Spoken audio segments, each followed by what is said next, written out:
Hello everyone, in this video I'm going to show a step-by-step tutorial on how to duplicate a section in Asana. So first we're going to log into our Asana account. Then next, to duplicate, we're going to go to our section, click on the three dots. Then as you can see, there's the duplicate section button. You're going to click on it. Then you're going to click on create new section. So as you can see, it's duplicated. So this is one way to do it.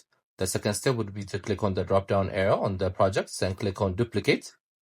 So it's going to duplicate the entire project, but we need to deselect all the tick marks and only make the task details ticked. Then we're going to click on duplicate project. So as you can see, the duplicate is there. So these are two methods to duplicate sections in Asana.